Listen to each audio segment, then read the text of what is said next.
Hello नमस्कार, क्या हाल है भाई सब लोग के? कैसे भाई आप लोग? आई होप आप सब लोग बहुत बढ़िया होंगे, बहुत जम के पढ़ाई कर रहे होंगे दिन रात। और एग्जाम का लास्ट समय है और इस वक्त हम आपकी तैयारी के लिए आपके साथ जुड़े हुए हैं और कोशिश करते हैं कि आपके हर सेकंड हर समय आपके लिए कुछ ना कुछ लेकर आए, हर टाइम के लिए आपके लिए कुछ ना कुछ लेकर आए। तो ये लास्ट समय चल रहा है, आप लोगों के लिए प्रीवियस ईयर क्वेश्चन साथ ही साथ मैराथन भी लेकर आया हूँ। आप लोगों के लिए आज मैराथन क्लास भी होने वाली है। मैराथन क्लासेस का शेड्यूल रहेगा रात को 9 बजे का, तो मैराथन क्लास भी रहेगी और अब से हम क्वेश्चंस की प्रैक्टिस करेंगे बहुत ज़बरदस्त तरीके से। हर चैप्टर की तैयारी आप ये समझ लीजिए, हम हर चैप्टर कम से कम 200 क्वेश्चंस के करके चलने हैं, ताकि एग्जाम में ऐसा कोई भी क्वेश्चन नहीं होना चाहिए जो आपकी आंखों से देखा हुआ ना निकले। तो कोशिश करिए कि हर क्वेश्चन आप कर पाओ और कोई भी क्वेश्चन को मिस मत करिएगा, क्योंकि चाहिए कि आपको हर क्वेश्चन अटेम्प्ट करना है। अगर कोई मान लीजिए वही क्वेश्चन जो आपने स्किप किया वो एग्जाम में आ जाए, तो इसलिए कोई भी क्वेश्चन को स्किप मत कीजिएगा। आपने टारगेट बना लीजिए अपनी जिंदगी का कि आपको 25 में से 25 मार्क्स लाने हैं, चाहे कुछ भी हो जाए, एनीथिंग, कुछ भी हो जाए, कैसा भी पेपर बन जाए, आपके 25 में 25 आने की आपको पूरा ट्राई करना है। अपनी तरफ से 100% दे रखना है, दिल पे हाथ रखिए कि आपने अपने एग्जाम में 100% दिया था। इतनी बात है। तो मेरा नाम शैलेंद्र है और स्वागत है आपके प्यारे से चैनल वाईफाई स्टडी शौर्य पर। और आज का जो लेक्चर होने वाला है वो 7 नवंबर का आपका एयरफोर्स एक्स ग्रुप के एग्जाम का हम सिलेबस उसको पूरा करने वाले हैं, उस क्वेश्चंस को हम पूरा करने वाले हैं। और आप जानते हैं कि कहाँ के क्वेश्चंस आए थे, जिन लोगों ने एग्जाम दिया होगा उन लोगों को याद भी होंगे शायद क्वेश्चंस, तो उन क्वेश्चंस की हम प्रैक्टिस भी करते चलेंगे। आज के देखेंगे क्या क्या क्वेश्चंस है, उनका एक्सप्लेनेशन दूंगा, पूरा एक्सप्लेनेशन दूंगा, साथ ही साथ पूरे कंसेप्ट को भी रिवाइज करूंगा। तो अगर आप मेरे साथ जुड़े हुए हैं तो अपनी तैयारी को बहुत अच्छे से तैयारी करना स्टार्ट कर दीजिए। रोजाना आपकी क्लासेस लगती रहेंगी, तो इसके लिए आप तैयार हो जाइए अच्छे से। चलिए हम स्टार्ट करते हैं आज की क्लास। और ठीक है, और एक छोटी सी बात आप लोगों को, अगर आपने अनअकैडमी ज्वाइन नहीं किया है तो अनअकैडमी जरूर ज्वाइन कर लीजिए, ताकि अनअकैडमी ज्वाइन करने के बाद आपको बहुत सारी चीज़ों की समझ मिल जाए। अनअकैडमी की बात लेकर चलो तो अनअकैडमी पर हमारा बैचेस ऑलरेडी रनिंग है। कोड का आपको इस्तेमाल करना है, कोड जो है वो शेलू10 है। बहुत सारे लोगों के मैसेजेस आ रहे हैं कि भाई प्रैक्टिस बैच कब आएगा, तो प्रैक्टिस बैच इसी वीक में आपका वेडनेसडे या थर्सडे से स्टार्ट हो जाएगा। तो आप कोशिश करें कि आप जल्दी जल्दी, मैं कोशिश कर रहा हूं कि आप लोग ज्वाइन कर लें जल्दी जल्दी, ताकि हम प्रैक्टिस बैच को भी साथ साथ स्टार्ट करवा पाए। तो जितने क्वेश्चंस होती है अपनी कसम खा लीजिए बेटा कि ये लास्ट टाइम पर आपको कम से कम 2000 क्वेश्चंस करके जाने, चाहे कुछ भी हो जाए। 2000 क्वेश्चन की प्रैक्टिस करनी है इन 15 दिनों के अंदर। कैसे करेंगे मुझे नहीं पता, बस अपने आप से कसम खा लीजिए कि करना है बेटा, सिंपल सी बात। तो भैया अनअकैडमी को जरूर ज्वाइन कर लीजिए, ताकि आपके प्रैक्टिस और जोरों जबरदस्ती से होने लगे और आपको सब चीज आपको आ जाए। मतलब अगर कोई भी सीट निकली ना, आपकी निकलनी चाहिए बेटा, है ना। मतलब कसम खा लो साहब कि आपका ही निकलेगा पेपर और किसी का निकल ही नहीं सकता पेपर। आपसे ज्यादा इंटेलिजेंट कोई है ही नहीं, ये समझ लीजिए बेटा। बहुत मेहनत करनी है, दिन रात लगा देनी है, आपके अलावा कोई एग्जाम निकाल ही नहीं सकता साला। ठीक है, तो भैया तैयारी कर लीजिए बहुत अच्छे से और स्टार्ट करते हैं आज के क्लास। और क्वेश्चंस बहुत इजी हैं और ऑब्वियस ही बात है, एयरफोर्स में कुछ क्वेश्चंस बहुत इजी आते हैं, कुछ मॉडरेट लेवल के होते हैं, थोड़े से क्वेश्चन डिफिकल्ट होते हैं। बट ओवरऑल पेपर की बात लेकर चले तो पेपर इतना डिफिकल्ट नहीं होता है। हाँ, नेवी की कंपेरिजन की बात लेकर चलूँ तो नेवी का पेपर थोड़ा सा टफ जरूर आता है और उसके लिए प्रिपरेशन हमें जरूर करने की आवश्यकता होती है थोड़ी अच्छी सी। एनडीए का पेपर कंसेप्चुअल रहता है, तो उसके लिए आपको कंसेप्चुअल क्वेश्चन से आपका हो जाएगा। आप एनडीए में इजीली पूरे मार्क्स में से पूरे मार्क्स ला सकते हैं। एंड एयरफोर्स की बात लेकर चले तो एयरफोर्स में भी आप 25 ला सकते हैं। नेवी में भी आप प्रयास कीजिए कि अच्छे कुछ क्वेश्चन हो सकता है पेपर होगा कभी कभी। अगर आप नेवी के पिछले साल का पेपर छोड़ दो तो आपको ऐसा लगेगा, मतलब इससे पिछले साल का क्वेश्चन पेपर छोड़ दो तो आपको ऐसा लगेगा भाई पेपर कितना डिफिकल्ट आता है। बट पिछले साल का नेवी का पेपर ईजी आया था, तो मुझे लगता है इस साल भी, मुझे लगता नहीं कोई खास फर्क पड़ेगा, मुझे लगता है इस साल का पेपर भी ईजी आएगा जब भी नोटिफिकेशन आएगा। तो हम बात लेकर चलते हैं क्वेश्चन की। और जैसे कोस्ट गार्ड के एग्जाम्स आ रहे हैं जैसे बहुत ईजी से, तो वैसे ही क्वेश्चन पेपर बनेगा आप लोगों को। और आपको बहुत खुशी होगी अगर आप मेरे साथ जुड़े हुए हैं और सारे के सारे कंसेप्ट पढ़कर चल रहे हैं। तो YouTube पर भी सारी क्लासेस है, आप उनको भी देख सकते हैं। चलिए हम स्टार्ट करते हैं अब से और स्टार्ट करते हैं आज का पहला क्वेश्चन। देखते हैं कि पहला क्वेश्चन क्या है। हर एक क्वेश्चन को अटेम्प्ट करने की कोशिश कीजिएगा और हर चीज़ को समझते चलिएगा। So let's move to the first question today. और दिस क्वेश्चन इज बेसिकली बहुत ईजी सा क्वेश्चन है और आपको स्क्रीन पे दिखाई पड़ रहा होगा और आई होप आपको दिखाई पड़ रहा हो क्वेश्चन बहुत अच्छे से। और अगर आपको दिखाई नहीं पड़ रहा है तो आप क्वालिटी को थोड़ा सा अच्छा कर लीजिएगा, तो आपको दिखाई पड़ने लग जाएगा। इंग्लिश में क्वेश्चंस नहीं है क्योंकि ये जो संग्रह है ये हिंदी में है, तो आपको हिंदी में बताते चलूँगा और कोशिश करेंगे हम लोग कि हर एक चीज़ की कवर करते चले। अगर आपको कोई चीज़ समझ में नहीं आती है तो आप उस क्वेश्चन को पूछ लीजिएगा। चलिए पहला क्वेश्चन है, आपसे पूछा है कि इनमें से कौन सी किसकी इकाई नहीं होती है। 4 ऑप्शन दिए गए हैं। पहले वेग की इकाई नहीं होती है, या फिर स्ट्रेन यानी विकृति की इकाई नहीं होती है, या फिर त्वरण की इकाई नहीं होती है, या फिर प्रतिबल की इकाई नहीं होती है। इन चारों में से ऐसी कौन सी राशि है जिसकी कोई यूनिट नहीं होती है। आपसे क्वेश्चन ही पूछा गया है which of the following has no units. तो ऑप्शन की बात लेकर चलो तो आपको साफ साफ समझ में आता है कि यूनिट इज स्ट्रेन, क्योंकि विकृति है। मैं सबकी यूनिट लिखते भी जाऊंगा, आपको सारी चीजें लिखता जाऊंगा, सारे आपको ऑप्शंस भी जस्टिफाई करता जाऊंगा ऑप्शंस क्या है। तो वेलोसिटी की यूनिट की बात लेकर चलूं तो वेलोसिटी की यूनिट मीटर पर सेकंड होती है, जैसे आप जानते हैं। इसके बात लेकर चलूं तो अगली स्ट्रेन है। विकृति की बात लेकर चले तो स्ट्रेन का फॉर्मूला यानी विकृति का फॉर्मूले की बात लेकर चलो तो बेटा विकृति का फॉर्मूला होता है डेल्टा एल बाय एल या डेल्टा वी बाय वी या डेल्टा थीटा बाय थीटा। इसकी बात लेकर चलो तो इसकी कोई यूनिट नहीं निकलती, नो यूनिट नो डायमेंशन, इसकी कोई यूनिट और कोई डायमेंशन नहीं है। इसके बात लेकर चलूं अगले कंसेप्ट के तो इसको बोला एक्सेलरेशन।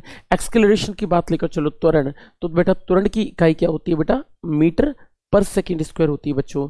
और लास्ट रह गया स्ट्रेस, तो स्ट्रेस का फॉर्मूला होता है फोर्स अपॉन एरिया, और इसकी बात लेकर चलो तो इसको आप लिख सकते हो न्यूटन पर मीटर स्क्वायर, ये इसका फॉर्मूला हो। तो अगर मैं बात लेकर चलूँ फॉर्मूलेस की तो आप इस तरीके से सभी की यूनिट्स को डिफाइन कर सकते हैं, और आपका आंसर क्या होगा इसमें स्ट्रेन यानी विकृति इज योर राइट आंसर। तो ऑप्शन नंबर बी या फिर second is the correct answer. इसमें सेकंड ऑप्शन इसका सही उत्तर निकल कर आएगा। तो ये इसका क्वेश्चन होगा, बहुत ही इजी क्वेश्चन है, नोट डाउन कर लीजिएगा।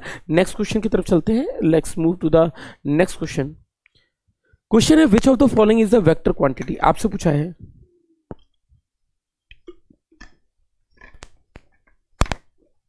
कि इनमें से कौन सी, 7 नवंबर के पेपर में आया हुआ अगला क्वेश्चन आप लोगों से पूछा है कि इनमें से कौन सी सदिश राशि है। आपको बताना है which of the following is the vector quantity.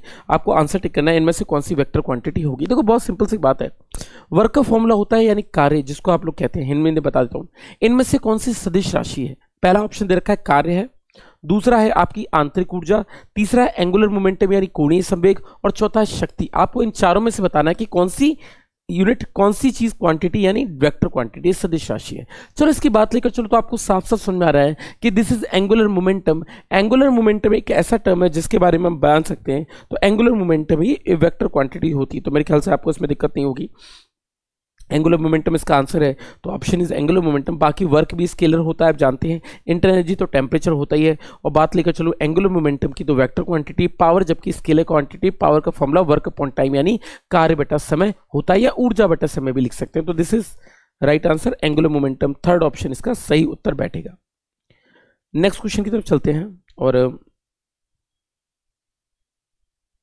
इसका आंसर देखते हैं क्या होगा। आई होप आप सबको दिख रहा हो। चलो जी, क्वेश्चन पूछा गया है कि आपने फोर्स लगाना है और आपसे क्वेश्चन पूछा गया है कि कितनी वैल्यू निकल कर आएगी। An external force 10 newton is acting on a body kept on a rough horizontal surface. The body started moving with a constant velocity of 10 metre per second in the same direction as the force. Find the frictional force acting on it. तो आपसे पूछा है कि frictional force कितना act कर रहा होगा, यानी घर्षण बल कितना रहा होगा, ये आपसे क्वेश्चन में बात की गई है। मिटा देता हूं एक बार इस चीज को। आपसे पूछा फ्रिक्शनल फोर्स कितना होगा और आपको ये चीज कही गई है।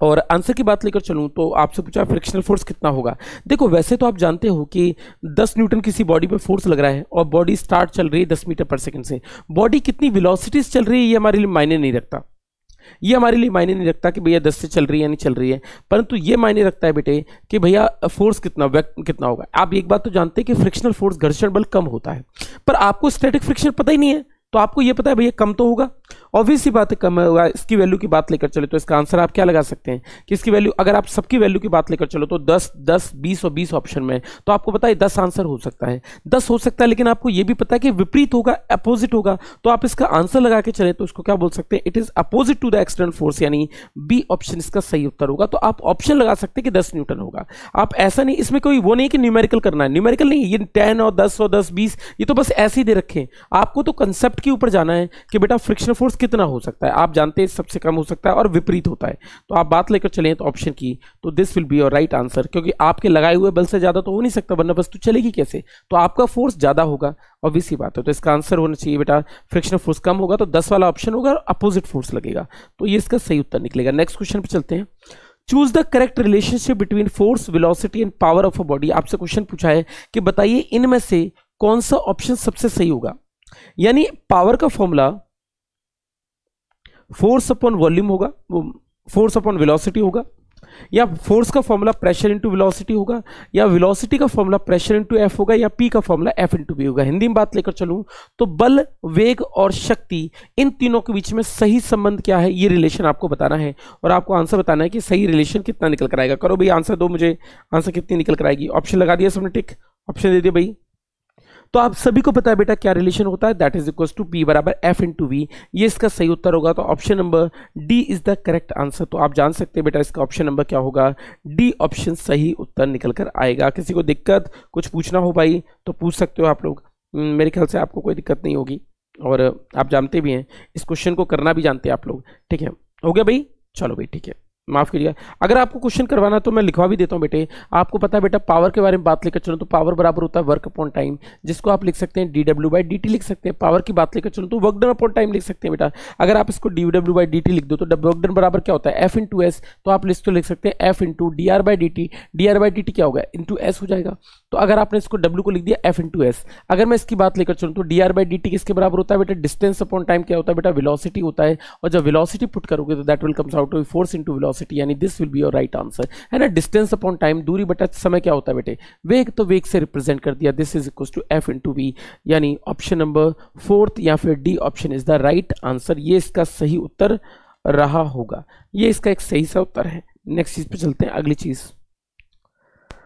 अगला क्वेश्चन है, इनमें से कौन सी चीज मास ऑफ अर्थ पे डिपेंड करती है, मतलब विच of the following depends upon the mass of earth, मतलब मास ऑफ अर्थ पे कौन सी चीज डिपेंड करती है। ये क्वेश्चन भी पूछा गया था 7 तारीख के पेपर में और आपको पता है कि कौन सी चीज डिपेंड करती है। चलो भैया, आपसे क्वेश्चन पूछा इनमें से कौन सी मास ऑफ अर्थ पे डिपेंड करती है। देखो बेटा, अगर आप एसके वेलोसिटी का फॉर्मूला लिखो तो आपने वो फॉर्मूला पढ़ा है अंडर रूट में 2gm/r। आपको पता है किस पे डिपेंड कर रहा है बेटा, वी एम पे डिपेंड कर रहा है। Gravitational force due to Earth, ये तो आप जानते ही बेटा। ग्रेविटेशन की बात लेकर चलो तो ग्रेविटेशनल फोर्स होता है g into M upon R square. अगर आप पृथ्वी के साथ निकाल रहे हैं तो पृथ्वी का मास आ जाएगा। ग्रेविटेशनल पोटेंशियल, पोटेंशियल की बात लेकर चलो तो पोटेंशियल की बात लेकर चलो तो ये भी किस पे डिपेंड करता है बेटे, एम पे डिपेंड करता है। यानी इसका भी क्या लिखा होती है, मास पे डिपेंडेंसी होती है। All of the above, exactly fourth option इसका सही उत्तर होगा, क्योंकि सभी चीजें किस पे, मास पे डिपेंड कर रही हैं। लेकिन ये मास ऑफ ऑब्जेक्ट नहीं है, वस्तु का द्रव्यमान नहीं है बच्चों, ये मास किसका है, पृथ्वी का मास है। तो पृथ्वी के मास पे सबकी डिपेंडेंसी होती है। तो इसको आप इस तरीके से नोट डाउन कर सकते हैं। नेक्स्ट चीज की तरफ चलते हैं, नोट डाउन कीजिएगा क्वेश्चन और कीजिएगा, ये क्वेश्चन भी आया था आपके एग्जाम में और देखिएगा इसका आंसर। मैं 1 मिनट में आया, आंसर मार्क करो तब तक।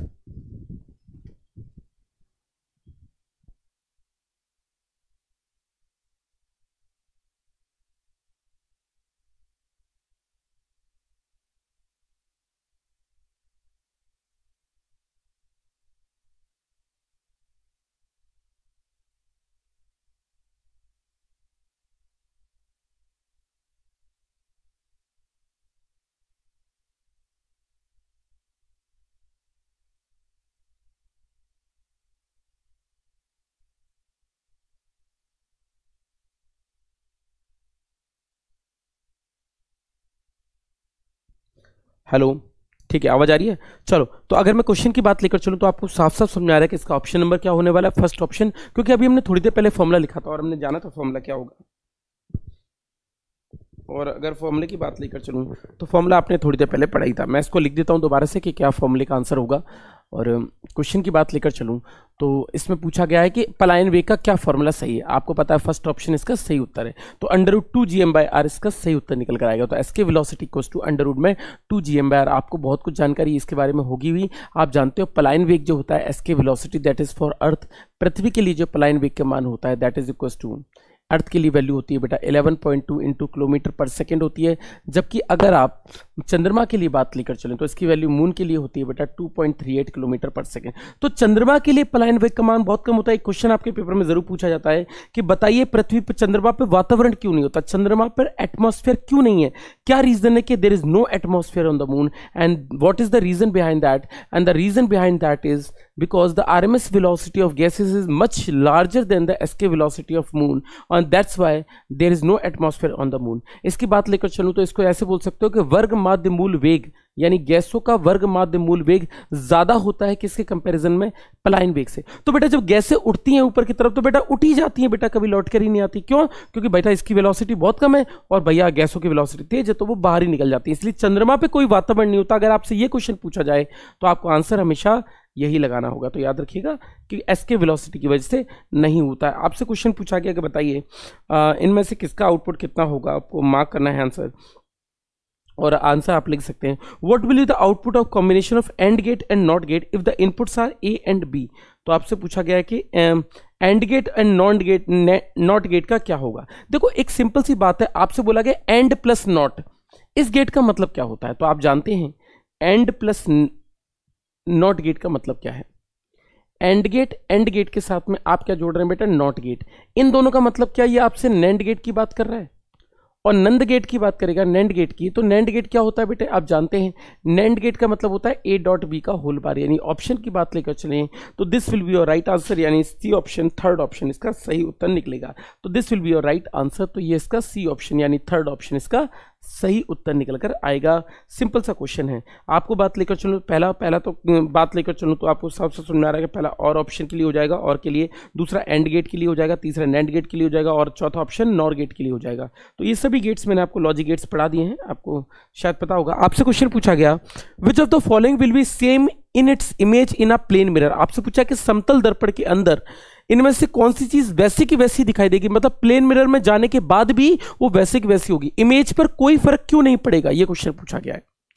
मतलब जो दर्पण में भी सेम दिखाई दे, दर्पण में भी वैसा का वैसे ही दिखाई दे जैसे लिखा हुआ है, तो आपका उल्टा सीधा एक बराबर बेटा। और उसी चीज की बात लेकर चलूं तो इस पे बेस्ड क्वेश्चन है, और आप जानते हैं बेटा इसके बारे में बात लेकर चलूं तो आपको साफ साफ समझा रहा है कि थर्ड ऑप्शन इस पे साफ साफ बैठेगा। क्योंकि अगर आप देखो तो ओ की बात लेकर चलो, एक्स की बात लेकर चलो, मिरर की बात लेकर चलो, तो मिरर में रखने पर अगर आप इनको टेढ़ा भी पुट करोगे तो इसकी वैल्यू ओ एक्स टी ही दिखाई देगी, यानी इसमें कोई भी फर्क नहीं आने वाला। बाकी सब तो चेंज हो जाएंगे, बाकी सब तो चेंज हो जाएंगे, जैसे पी क्यू आर है तो पी क्यू आर चेंज हो जाएगा मेरे बेटे। अगर आप मिरर पे रखोगे तो कैसे दिखाई देगा बेटा, पी का ऐसा हो जाएगा बेटे, क्यू का ऐसा हो जाएगा बेटे, और आर का कैसा हो जाएगा, ऐसे हो जाएगा मेरे बेटे। तो आपको ये बात तो समझ में आ ही रही है। तो इसकी बात लेकर चलो तो इसकी तरीके से चेंज हो जाएंगे।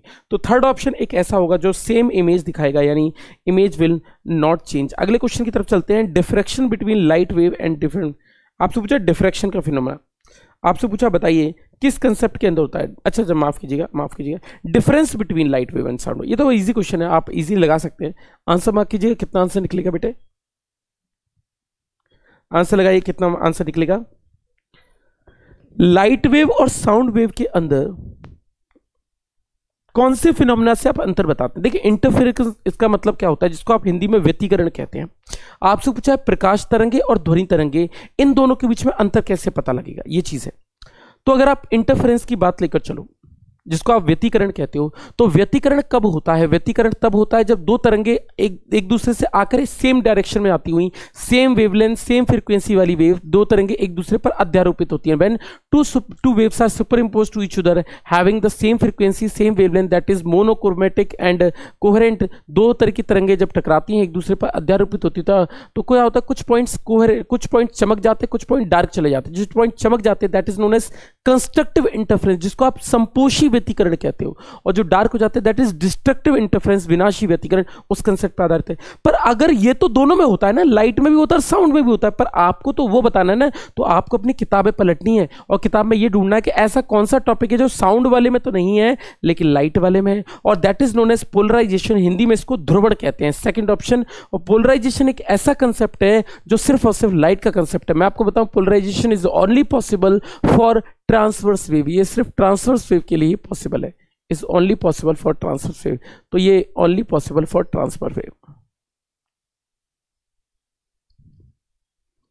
Transverse wave. और क्योंकि ये अनुप्रस्थ तरंगों के लिए है तो आप जानते हैं लाइट है कैसा, लाइट भी एक ट्रांसवर्स वेव है। क्योंकि ये ट्रांसवर्स वेव है तो इसके लिए इसका आंसर यही लगाया जाएगा, यानी transverse will be your right answer. ये इस क्वेश्चन का सही उत्तर रहेगा। तो option number polarization B option is the right answer. Next question की तरफ चलते हैं बच्चों। अगले question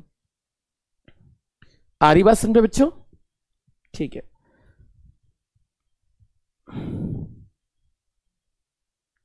Find the work done in rotating a magnet of magnetic moment m through 360 in a magnetic field H।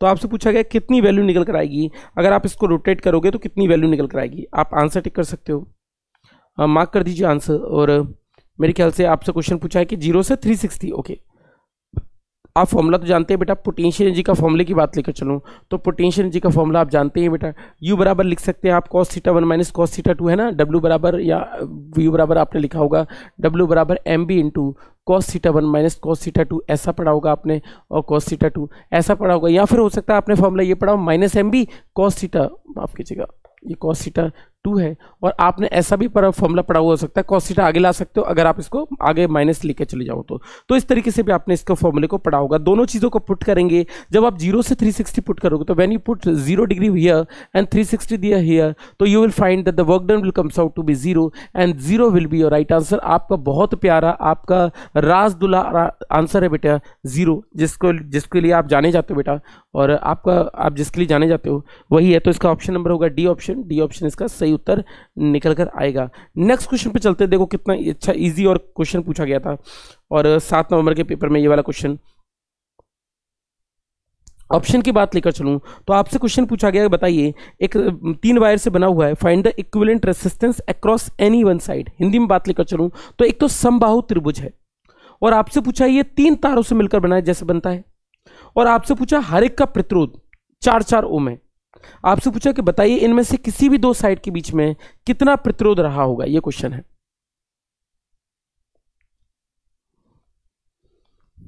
अगर इस क्वेश्चन की बात लेकर चलूं तो आपको साफ साफ समझ में आ रहा है बेटे कि ऑप्शन दे रखा है 3 है ना, तो एक काम करते हैं बेटा, फिगर बना के देख लेते हैं।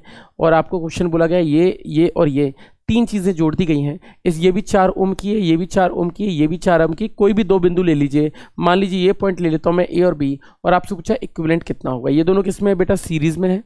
श्रेणी क्रम में आंसर कितना होता है बेटा, 8 ओम होता है। श्रेणी क्रम में आंसर कितना होता है, 8 ओम होता है। और 8 और 4 किस में चले गए बेटा, पैरेलल में। अगर ये दोनों पैरेलल में चले गए तो पैरेलल में इनका आंसर कितना निकलेगा, that will comes out to be 8 into 4 upon 8 plus 4।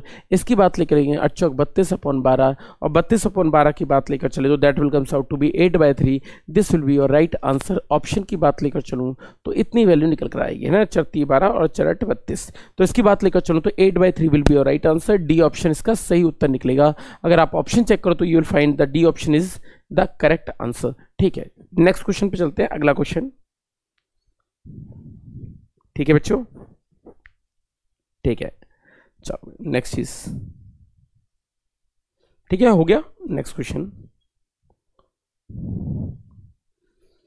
पढ़ो भैया, पढ़ो, क्वेश्चन को करो फिर अटेम्प्ट। 7 नवंबर की शिफ्ट में आया हुआ क्वेश्चन है, आप प्रीवियस ईयर अपने एग्जाम में जरूर बनाया करो।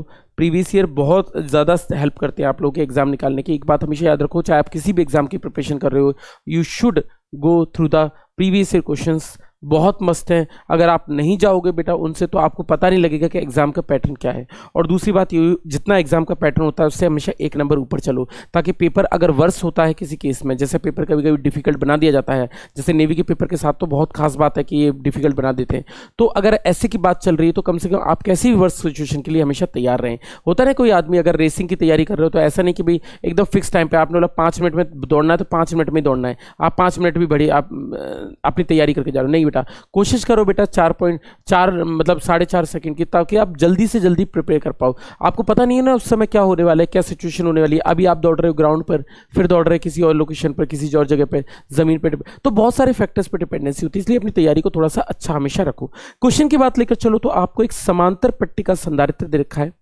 जिसकी धारिता 10 माइक्रोफैराड है। आपसे पूछा है कि अगर उन दोनों की प्लेटों के बीच का डबल कर दिया जाए तो नई धारिता कितना हो जाएगी। तो दूरी के साथ बात की, ये बहुत इंपॉर्टेंट क्वेश्चन है। डिस्टेंस के बारे में बात लेकर चलें, कितना निकलेगा, और दूरी देखते हैं कितना है, और let's move to the distance part. देखो बच्चों, आपको पता है C बराबर क्या होता है, A epsilon naught by D होता है ना, और आपको यह भी पता है कि C जो होता है वो इनवर्सली प्रोपोर्शनल टू D होता है। K की वैल्यू 1 है। अगर मैं इसको बोल के चलूं A, तो आपसे पूछा distance between plate is doubled, अच्छा 2 गुना कर दी। तो एक बात बताइए बेटा, अगर आपको पता है ये 2 गुना है, तो अगर आप इसको 2 टाइम्स कर देंगे बेटा तो C कितना हो जाएगा, C will comes out to be 1/2 of C। यानी कैपेसिटेंस कितना हो जाएगा, that will comes out to be 1/2 of C हो जाएगा। और 1/2 ऑफ सी हो जाएगा मतलब कितना हो जाएगा बेटे, पहले 10 था मतलब नया कितना हो जाएगा, नया will comes out to be, नया निकल कर आएगा 10/2 यानी 5 microfarad will be the right answer. तो ऑप्शन की बात लेकर चलो तो 5 माइक्रोफराड इसका आंसर निकलेगा, यानी डी ऑप्शन इसका सही उत्तर होगा। Option number D is the correct answer. Next question देखिए, अगला क्वेश्चन शॉर्ट टिक से हो जाएगा।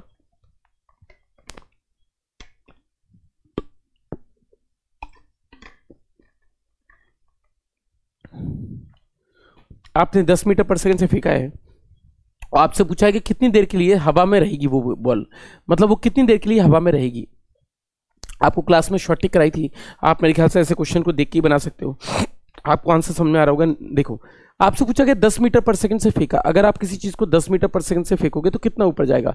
शॉर्ट टिक मैंने आपको लिखवाई थी, अगर आप किसी चीज को ऊपर से नीचे गिराते हैं तो 0 सेकंड पर 0 मीटर पर सेकंड होता है, 1 सेकंड बाद 10 मीटर पर सेकंड होता है, 2 सेकंड बाद 20 मीटर पर सेकंड होता है, 3 सेकंड बाद 30 मीटर पर सेकंड होता है। ऐसे मैंने सीक्वेंस बोले थे, मैंने तो इस फॉर्मूले का सहारा ले सकते हो। आपको फेंका किससे, 10 से।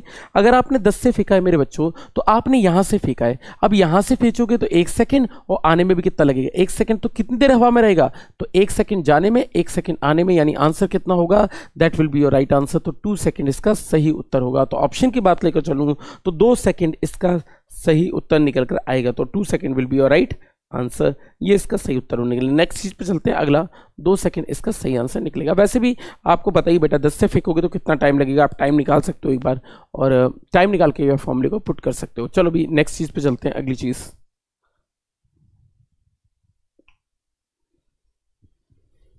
ठीक है भाई, ठीक है।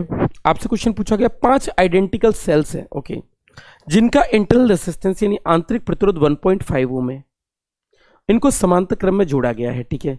Find the equivalent internal resistance of the cell. तो आपसे पूछा है internal resistance of the cell कितना हो जाएगा, ये आपसे क्वेश्चन में बात की गई है। मेरे ख्याल से आपने आंसर पुट कर दिया होगा। चलो भाई कर दो भाई आंसर, ठीक। पॉज करो वीडियो को और कर दिया करो ऑप्शन, है ना। अगर आपसे समय लग रहा हो तो आप पॉज कर दिया करो उतनी देर के लिए वीडियो, और आप क्वेश्चन कर सकते हो। एक बार पॉज करके वीडियो अटेम्प्ट करो बेटा, जल्दी अटेम्प्ट करो बेटा, फिर मैं आंसर की बात लेकर चलें। तो आंसर बता दो बेटा, निकाल दिया, निकाल दिया भाई। चलो भाई बहुत अच्छे। 5 आइडेंटिकल सेल हैं जिनका आंतरिक प्रतिरोध है 1.5 ओम, ठीक है। Are connected in parallel combination, okay. Cell को कैसे पैरेलल में जोड़ा गया है, 5 सेलों को। तो 1 cell, 2 cell, 3 cell, 4 cell, 5 cell. आपसे पूछा गया बताइए सबका ईएमएफ कितना, ई ई ई ई ई। ईएमएफ की वैल्यू कुछ दे रखी है, ईएमएफ की वैल्यू की बात लेकर चलो, नहीं दी गई है, कोई बात नहीं, हमें कोई खास फर्क पड़ता भी नहीं है। आपसे पूछा है इक्विवेलेंट इंटरनल रेसिस्टेंस कितना होगा। अगर मैं ईएमएफ की बात लेकर चलता, ईएमएफ कितना होगा, तो ई नेट निकल कर आता बेटा ई। अगर आप आर की बात लेकर चलो तो आर नेट कितना निकलता है बेटे, रेसिस्टेंस तो वैसे ही निकलता है बेटा, पैरेलल में क्या होता है रेसिस्टेंस, पैरेलल में रेसिस्टेंस होता है बेटे आर बाय एन के बराबर। आप जानते हैं किसके बराबर होता है, आर बाय एन के बराबर। तो ये होता है बेटा आर बाय एन के बराबर। तो आर की वैल्यू मेरे ख्याल से दी गई है, it is given as 1.5 ohm. 1.5 put कर दिया, अपॉन में कितना कर दिया, 5 कर दिया, यानी इसकी वैल्यू कितनी निकली 0.3, यानी ऑप्शन नंबर, इसकी बात लेकर चलो तो option number this will be your right answer. तो इसका ऑप्शन नंबर की बात लेकर चले तो डी ऑप्शन इसका साफ साफ मुझे पता लग रहा है कि option number D is the correct answer. D option इसका सही उत्तर निकलेगा। इस तरीके से कर सकते हो, है ना। तो अगर आप इनकी बात लेकर चलो, ईएमएफ तो हमेशा पैरेलल में आंसर ई निकलता है। आर कैसे, आर जैसे जोड़ा जाता है समांतर क्रम में, आर का मतलब क्या होगा, आर बाय एन के बराबर, यानी आंसर कितना हो जाएगा, R by N. This will be your right answer, ये इसका आंसर होगा। नेक्स्ट चीज पे चलते हैं, अगला क्वेश्चन।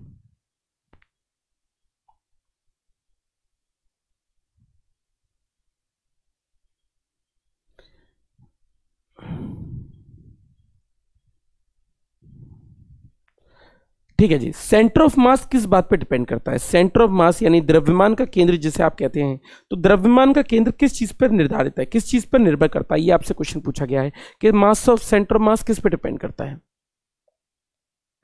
बेटा सिंपल सी बात है, सेंटर मास इस बात पर डिपेंड करता है कि उस बॉडी का सेंटर मास इस बात पर डिपेंड करता है कि उस बॉडी का रेडियस कितना है, रेडियस पे इसकी डिपेंडेंसी, क्योंकि आप जानते हैं फॉर्मूले की बात लेकर चलो तो रेडियस निकालने के लिए आप फॉर्मूला निकालते थे बेटा, आपको याद होगा, आप लिखते थे इसको m1r1 प्लस में लिखते थे आप m2r2 प्लस में लिखते थे बेटा m3r3, इन सब की टर्म की बात लेकर चलो तो ये आप ऐसे करते थे, अपॉन में क्या करते थे बेटा m1 प्लस में m2 प्लस में m3, इस तरीके से आप किया कर दिया करते थे। आपको याद होगा ये सब क्या डिस्टेंस पे डिपेंडेंसी रखता है या फिर रेडियस पे डिपेंडेंसी रखता है। मेरे ख्याल से आपको समझ में आया होगा, नहीं समझ में आया तो मैं लिख देता हूं बेटा। सेंटर मास किस किस बात पे डिपेंड करता है, तो सेंटर मास डिपेंड करता है बेटे कि आपका शेप क्या है, शेप पे डिपेंड करता है, साइज क्या है इस पे डिपेंड करता है, इसके अलावा किस पे डिपेंड करता है, तीसरी क्वालिटी और होती है अगर हम बात लेकर चलो सेंटर मास की, तो centre mass also depends on distribution of mass. Distribution मतलब मास कहाँ कितनी दूरी पर है, डिस्ट्रीब्यूशन जैसे इस वाली पे डिस्ट्रीब्यूशन ऑफ मास, तो द्रव्यमान का कैसे कैसे वितरण हुआ है इस बात पर भी निर्भर करती है। तो सी और एम तीन बातों पर निर्भर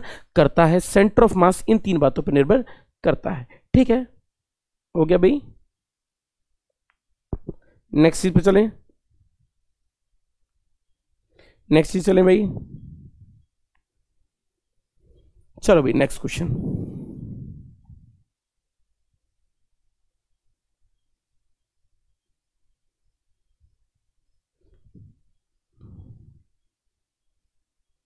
चलो भाई आंसर बता दो कितना आंसर निकलेगा। मेरे ख्याल से temperature of Carnot engine, Carnot engine हर साल आता है, देखिए हर सेट में मैंने क्वेश्चन कराया है तो आपको पता है कार्नोट इंजन हमेशा आता ही आता है। तो कार्नोट इंजन की बात लेकर चलो तो कार्नोट इंजन पे क्या डिफाइड होता है, तो आपको सिंक टेम्परेचर दिया गया है 50 डिग्री सेंटीग्रेड और आपको एफिशिएंसी भी दी गई है 50 डिग्री सेंटीग्रेड। आपसे पूछा हीट सोर्स कितना होगा, इतना ही इजी क्वेश्चन आएगा।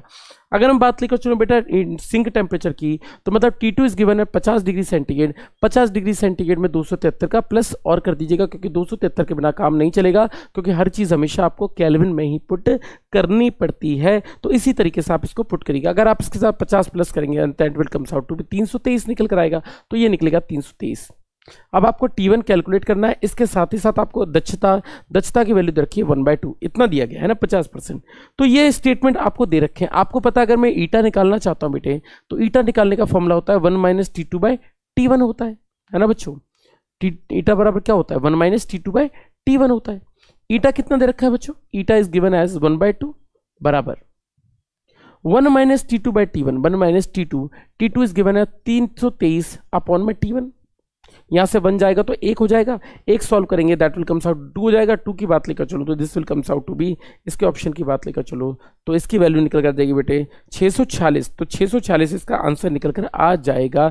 सो 646 will be your right answer. तो 646 इसका सही उत्तर होगा। तो इसकी बात लेकर चलो डिग्री सेंटीग्रेड में निकालिएगा तो डिग्री सेंटीग्रेड में इसकी वैल्यू 640 केल्विन की लगभग निकलेगी। तो 646 केल्विन इसकी वैल्यू निकलेगी। तो 640 केल्विन ऑप्शन किसमें है भैया, ऑप्शन देखें डिग्री ना, तो डिग्री सेंटीग्रेड में चेंज करते हैं। एक काम करते हैं 640 में से 273 को फिर से माइनस कर देते हैं। अगर 273 को माइनस करोगे that will comes out to be, इसको माइनस करोगे तो इसकी वैल्यू मेरे ख्याल से इतनी निकलेगी। तो इसकी वैल्यू निकलेगी 373, यानी 373 will be your right answer. साफ साफ दिख रहा है कि एक ही ऑप्शन बैठ रहा है and that is equal to third option, यानी सी ऑप्शन इसका सही उत्तर होगा। बहुत सिंपल है, पहले टेम्परेचर निकाल लिया बेटे केल्विन में और आपको फॉर्मूला में पुट कर दिया सारी वैल्यू को और आंसर निकाल दिया। डिग्री सेंटीग्रेड में इसका आंसर लिखना है ताकि गलती ना हो। ठीक है, हो गया। नेक्स्ट क्वेश्चन पे चले। ठीक है, नोट डाउन करो।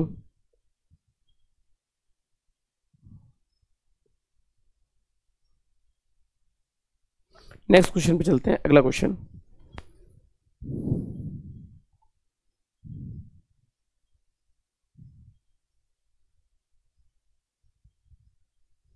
चलो जी, आपसे क्वेश्चन पूछा गया कि चेंज इन इंटरनल एनर्जी दे रखा है, आपको आंसर बताना है कि कितनी वैल्यू निकल कर आएगी। मेरे ख्याल से आपने आंसर टिक कर दिया होगा, आपको तकलीफ नहीं होगी। आंसर टिक कर दो कितनी वैल्यू निकल कर आएगी, जल्दी से मार्क करो, पॉज करो वीडियो को और आंसर करो कि आंसर कितना निकल कर आएगा। पॉज कर दिया करो वीडियो को और मुझे बताओ कि आंसर कितना निकलेगा, कितना आंसर निकल कर आएगा। मार्क द आंसर के मार्क कर दीजिए आंसर कि कितना निकल कर आ रहा है और आई होप आप लोग मार्क कर पा रहे होंगे। आंसर मार्क कर दो बेटा, कितना होगा फर्स्ट लो लगा दो, आपका आंसर निकल कर आ जाएगा। वर्क डन नहीं तो निकालना है, वर्क डन निकाल दो, आपका आंसर निकल कर आ जाएगा। हो गया भाई क्वेश्चन, हो गया भाई क्वेश्चन। चेंज इन एनर्जी निकालनी है, आपको चेंज इन एनर्जी दे रखी है, okay -10 work done on the gas, ठीक है, work done on the gas बताना, okay, if the process is adiabatic, okay, ठीक है। तो क्वेश्चन की बात लेकर चलो तो आपको साफ साफ पता चल रहा है बेटा, एडियाबैटिक प्रोसेस का मतलब क्या हुआ, रुद्धोष्म प्रक्रम का। एडियाबैटिक प्रोसेस की बात लेकर चलो बच्चों तो रुद्धोष्म प्रक्रम कहते हैं इसको, और रुद्धोष्म प्रक्रम का मतलब बच्चों ये होता है कि डेल्टा क्यू की वैल्यू क्या है, 0 है। अगर फर्स्ट लॉ लिख दूं तो मुझे पता है डेल्टा क्यू बराबर कितना होता है, delta W plus delta U होता है। यहां से निकालूंगा तो डेल्टा डब्ल्यू इक्वल्स टू क्या हो जाएगा, माइनस में डेल्टा यू हो जाएगा। तो इसकी बात लेकर चलूं तो इसके बराबर हो जाएगा माइनस डेल्टा यू के बराबर। और मुझसे क्वेश्चन के बारे में बात लेकर चलो तो मुझसे डेल्टा डब्ल्यू ही पूछा है, और डेल्टा डब्ल्यू निकालूंगा तो डेल्टा यू आपको घटता हुआ दे रखा है कितना, 10 जूल, तो इसकी जगह -10 पुट करेंगे and that will comes out to be minus of -10 and that will comes out to be 10 joule. इसका ऑप्शन निकल कर आएगा, यानी 10 जूल इसका सही उत्तर ऑप्शन होगा, यानी C option is the right answer, ये इसका उत्तर निकल कर आएगा। नेक्स्ट चीज पे चलते हैं। If the threshold frequency of the metal surface is doubled, the work function on the metal will, तो आपसे पूछा है कि work function of the metal कितना हो जाएगा। मिटा दू इस चीज को,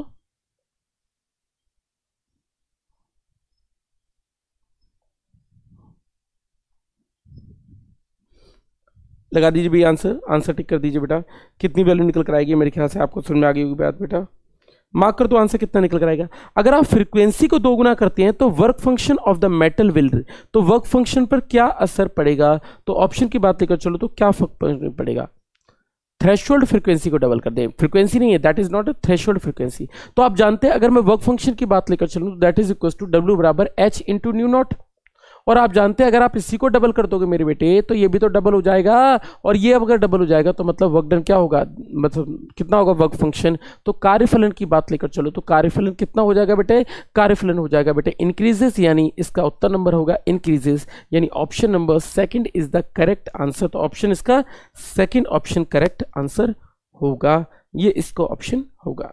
नेक्स्ट क्वेश्चन पे चलते हैं। अगली चीज आपको बताना है, डायरेक्ट फॉर्मूला है, आपको बताना है कौन सा फॉर्मूला सही है। देखो कितना बढ़िया क्वेश्चन पूछा था आपसे, मतलब आप समझ लीजिए कि ऐसा क्वेश्चन पेपर था कि आप हलवा क्वेश्चन था बेटे। जो लोग गलती कर दी है समझने में वो बात अलग है, बट हलवा क्वेश्चन है। आपको पता है बेटा कौन सा ऑप्शन सही होने वाला है, डी ऑप्शन। कितने बार मैंने क्लास में क्वेश्चन करवाया ये वाला, तो आपको पता है सी बराबर कितना होता है बेटा, 1/√μ0 इंटू में कितना होता है बेटा, E0, यानी ये इसका सही उत्तर निकल कर आ जाएगा, यानी fourth option is the right answer, fourth option इसका सही उत्तर होगा। ठीक है, नेक्स्ट चीज पे चले बच्चों, नेक्स्ट चीज चले, चलो भाई। आपसे क्वेश्चन पूछा है कि इनमें से किसकी इकाई तो होती है पर विमा नहीं होती, इनमें से किसकी इकाई तो होती है पर विमा नहीं होती। आप सबको पता है अगर यूनिट और डायमेंशन की बात लेकर चले बच्चों तो किसकी होती है, अगर सबकी बात लिख तो नहीं, अगले की एंगल की बात करता हूं। एंगल के बारे में बात लेकर चलो तो this is correct answer, arc upon radius है, और इसको हिंदी में बोलते हैं बेटा कोण बराबर चाप बटा त्रिज्या। आपसे ये पूछा है कि इकाई तो है पर विमा नहीं है, अगर आप आर्क अपॉन रेडियस लिखेंगे that will comes out to be m0 l0 t0, क्योंकि दोनों ही डिस्टेंस है। परंतु बेटा इसकी यूनिट की बात लेकर चलो that is equal to radian, इसकी इकाई होती है रेडियन, यूनिट इज रेडियन, जबकि डायमेंशन होती है m0 l0 and t0। This will be your right answer, ये इसका सही उत्तर निकल कर आएगा। ठीक है, next question, internal energy of a gas in an isothermal process में क्या होती है, इंटरनल एनर्जी पर क्या असर पड़ता है, ये आपको आंसर टिक करना है। आंसर मार्क कर दीजिए कितना होगा, मेरे ख्याल से आपको समझ में आ रहा होगा बेटा। इंटरनल एनर्जी आइसोथर्मल प्रोसेस है, तो बेटा इंटरनल एनर्जी आइसोथर्मल में क्यों क्या होगी, तो बेटा आपको पता है इंटरनल एनर्जी क्या होगी, आंतरिक ऊर्जा की बात लेकर चले बेटा। तो देखो इंटरनल एनर्जी की जिसकी बात करते हो आंतरिक ऊर्जा, तो आंतरिक ऊर्जा इंटरनल एनर्जी किस बात पर डिपेंडेंसी रखती है, दैट इज इक्वल टू ये टेम्परेचर से रखती है। और आपने खुद तो बोल रखा है बेटा डेल्टा टी की बात लेकर चलो तो 0 होता है आइसोथर्मल के लिए, तो बेटा जिस आइसोथर्मल की बात लेकर चल रहे हो, जब समतापी बोल रहे हो तो डेल्टा टी 0, और डेल्टा टी 0 है तो इंटरनल एनर्जी में चेंज कहां से होगा, तो इसमें भी कुछ चेंज थोड़ी ना हो सकता, तो इट रिमेन्स कांस्टेंट, यानी थर्ड ऑप्शन यानी सी ऑप्शन इसका सही उत्तर होगा। जब तक टेम्परेचर चेंज नहीं होगा इंटरनल एनर्जी चेंज हो ही नहीं सकती। तो for change in internal energy you need to have change in temperature, that is necessary condition, without it is not possible to acquire, it is not possible to get this answer। तो इसके बारे में बात लेकर चले तो ये इसका सही उत्तर निकल कर आ जाएगा, तो सी ऑप्शन इसका सही आंसर होगा। नेक्स्ट क्वेश्चन पे चलते हैं अगला, a liquid kept in a bucket is stirred for a few seconds and then kept at rest. The liquid comes in rest after some times. तो ये किसकी वजह से होता है, आपसे आंसर पूछा है, आपको साफ साफ पता है। आप क्वेश्चन के बारे में बात लेकर चलो तो आपसे पूछा है कि बेटा हमने क्या किया, एक लिक्विड को पानी में अंदर भर दिया और उसको हमने गोल घुमा के छोड़ दिया। तो आप देखो थोड़ी देर में वो क्या करता है, पानी धीरे धीरे एक ही जगह पर स्थिर हो जाता है। तो आपसे क्वेश्चन पूछा है मेरे बच्चों कि वो पानी एक ही जगह पर स्थिर क्यों होता है, क्या कारण है कि पानी का एक ही जगह स्थिर होने का। तो इसका आंसर क्या होगा, विस्कोसिटी यानी शानता, पानी के अंदर घर्षण लगना, and that is known as viscosity. तो this is known as viscosity, शानता इसका आंसर होगा। तो option number this will be your right answer. ये इसका शानता इसका आंसर रहा होगा। ठीक है, अगले क्वेश्चन की तरफ चलें बच्चों, नेक्स्ट क्वेश्चन की तरफ चलें।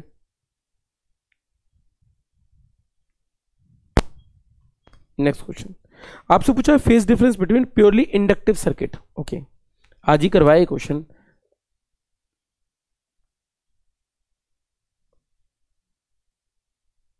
देखो भाई सर्किट डायग्राम की बात लेकर चलूं तो आपको यह पता है कि तीन तरह के सर्किट होते हैं। अगर इंडक्टिव सर्किट है, इंडक्टिव का मतलब होता है प्रेरकीय, और अगर प्रेरकीय है तो प्रेरकीय है मतलब कौन आगे चलेगा बेटे, वोल्टेज लीड्स करंट, यानी विभव आगे चलेगा, विभव आगे चलेगा इस केस में। अगर आप कैपेसिटिव सर्किट की बात लेकर चलेंगे बच्चों तो कैपेसिटिव सर्किट केस में हिंदी में धारिता वाले परिपथ की बात लेकर चलोगे तो कैपेसिटिव सर्किट के में कैपेसिटर में कौन आगे चलता है, तो that is current, current leads voltage, current leads voltage. तो ये क्या करती है बेटा, leads voltage by pi by 2। तो इसमें पाई बाय 2 से लीड करता है, इसमें पाई बाय 2 से लीड करता है, bye pi by 2, pi by 2 से। तो इसका आंसर भी क्या होगा बेटा, पाई बाय 2। अगर मैं रेसिस्टर की बात लेकर चलूं, रेसिस्टिव सर्किट की, तो रेसिस्टर के केस में बेटा करंट एंड वोल्टेज दोनों सेम फेस में होते हैं। Current and voltage both are in same phase, दोनों क्या होते हैं, एक ही कला के अंतर्गत होते हैं। Both are in same phase, एक ही कला के अंतर्गत होते हैं। तो ये एक ही कला के अंतर्गत होते हैं। ये इसका उत्तर निकल कर आएगा। नेक्स्ट क्वेश्चन की तरफ चलते हैं। अगली चीज, When an electron enters a magnetic field, the kinetic energy of electron will, तो आपसे पूछा है काइनेटिक एनर्जी ऑफ इलेक्ट्रॉन कितनी रही होगी। जब कोई इलेक्ट्रॉन एंटर करता है किसी मैग्नेटिक फील्ड के अंदर तो काइनेटिक एनर्जी पे क्या असर पड़ेगा। ये क्वेश्चन बहुत बढ़िया है और बहुत बढ़िया क्वेश्चन पूछा है। ये भी बहुत सारे लोगों ने इसका भी आंसर गलत बता दिया होगा और मैं आपको बताऊं बेटे बहुत सिंपल सा है। आप ये बात को जानते हो कि मैग्नेटिक फील्ड यानी चुंबकीय क्षेत्र तीव्रता किसी भी चार्ज पार्टिकल को, किसी भी आवेशित कण को त्वरित नहीं कर सकती है। सिर्फ इलेक्ट्रिक फील्ड एक ऐसी चीज होती है जो काइनेटिक एनर्जी को यूज कर सकती है, मतलब काइनेटिक एनर्जी बढ़ा सकती है। जैसे एग्जाम्पल के तौर पर आपने साइक्लोट्रॉन देखा था, साइक्लोट्रॉन के अंदर बेटा मैग्नेटिक फील्ड भी थी और इलेक्ट्रिक फील्ड भी थी। इलेक्ट्रिक फील्ड इंटेंसिटी, विद्युत क्षेत्र तीव्रता, उसको त्वरित करने का, काइनेटिक एनर्जी बढ़ाने का काम करता है। जबकि मैग्नेटिक फील्ड की बात लेकर तो इसका काम क्या होता है, सिर्फ गोल गोल चक्कर लगवाना। तो कौन एक्सक्लेट कर सकता है ये। तो इसके ऑप्शन की बात लेकर चलूं तो answer number B, C option, इसका सी ऑप्शन सही आंसर होगा। Remains constant, this will be your right answer, क्योंकि मैग्नेटिक फील्ड के बस की बात है नहीं है ये। तो मैग्नेटिक फील्ड की बस की बात ये है नहीं है। तो इसका ऑप्शन की बात लेकर चलो, this is not your right answer. तो इसकी बात लेकर चलो तो ये इसका सही उत्तर निकलेगा। The correct reason behind the production of eddy current, तो आपसे पूछा एडी करंट पे क्वेश्चन हर साल आता है। आप ये मान लीजिए कि एडी करंट पे आपको क्वेश्चन हमेशा देखने को मिलेगा ही मिलेगा, चाहे आप कुछ भी कर लीजिए। तो एडी करंट होती क्या है, इनको भंवर धाराएं कहते हैं। तो भंवर धाराओं का काम क्या है, पहली बात तो आप समझ लीजिए एडी करंट बेसिकली होता क्या है। देखो बेटा एडी करंट की बात लेकर चलूं तो भंवर धाराएं ये कहता है कि यदि किसी प्लेट के अंदर, किसी धातु के अंदर अगर फ्लक्स बार बार बदलेगा यानी चेंज इन फ्लक्स होगा, तो चेंज इन फ्लक्स होने के कारण, फ्लक्स में परिवर्तन होने के कारण, चेंज इन फ्लक्स होने के कारण, चेंज इन फ्लक्स होने के कारण, फ्लक्स में परिवर्तन होने के कारण, फ्लक्स में परिवर्तन होने के कारण क्या होगा आपका ईएमएफ, और इसकी ईएमएफ इंड्यूस होगा। इसकी वजह से क्या होगा बेटे, सर्कुलर करंट यानी वृत्तीय धाराएं पैदा होंगी। और इन सर्कुलर करंट को, वृत्तीय धाराओं को आप लोग क्या कहते हो, एडी करंट यानी भंवर धाराएं कहकर चलते हो। ये बात भी आपने डिस्कशन की होगी। तो इसके ऊपर बहुत सारे रीजंस भी, बहुत सारे आपने थ्योरी में पढ़ा होगा। तो एडी करंट पे बहुत सारी चीजें बेस्ड होती है। जैसे आपने बोला कि भाई ब्रेक्स हो गए, एडी ब्रेक्स हो गए, इन सब चीज़ों का आप प्रयोग करते हैं इसके अंदर, है ना। तो एडी के अंदर भी बहुत सारे, इसके अलावा ब्लास्ट फर्नेस होते हैं। ब्लास्ट फर्नेस मतलब लोहे वगैरह को पिघलाने के लिए भी आप बड़ी बड़ी इंडस्ट्री के अंदर भी आप इसका इस्तेमाल कर सकते हैं। बाकी ब्रेक्स में तो इसका खूब सारा इस्तेमाल होता ही है। तो ये तो क्वेश्चन हो गया। तो ये क्वेश्चंस थे और आई होप आपको समझ में आएगा। तो आज के क्वेश्चंस ये थे और ये सारे के सारे क्वेश्चन आपके 7 नवंबर की शिफ्ट में आए हुए थे। तो आप इन क्वेश्चंस को करते चलिएगा। दीज क्वेश्चंस वर देयर और इस तरीके से पढ़ाई करते रहिए, मेहनत करते रहिए, खुश रहिए और बहुत सारी पढ़ाई कीजिए। आई होप आप सब लोग बहुत अच्छे से पढ़ाई ऑलरेडी कर रहे होंगे। अपने समय को यूटिलाइज करो, लास्ट समय ज़िंदगी में इससे बड़ा मौका कभी नहीं आएगा। और बेटा आपसे ज़्यादा कोई कैपेबल है भी नहीं एग्जाम निकालने के लिए। आपने बहुत पढ़ाई की है, यकीन मानिए आपने बहुत पढ़ाई की, बस प्रैक्टिस पे जोर डालिए। जितना हो सकता है प्रैक्टिस करने की कोशिश कीजिए। थ्योरी से अब थ्योरी पढ़ने का समय चला गया, जितना हो सकता है आपने आपको रिवाइज करते रहिए और उससे क्वेश्चंस की प्रैक्टिस करते रहिए। जैसे जैसे आप क्वेश्चंस की प्रैक्टिस करेंगे रिवाइज अपने आप ही होता चला जाएगा। तो प्रैक्टिस पे ध्यान दीजिए। आज हमारा रात को मैराथन क्लास भी है, तो मैराथन क्लास का टाइमिंग भी नोट डाउन कर लीजिएगा। रात को 9 बजे है। टॉपिक का नाम है काइनेमेटिक्स यानी गतिमान विज्ञान, और इस टॉपिक के हम सारे क्वेश्चंस करेंगे। अराउंड 150 के आसपास क्वेश्चन करने की कोशिश करेंगे और 3 घंटे का लेक्चर होगा, तो अराउंड 3 घंटे का लेक्चर होगा। चलो भाई, धन्यवाद, टेक केयर, गुड लक, ठीक है।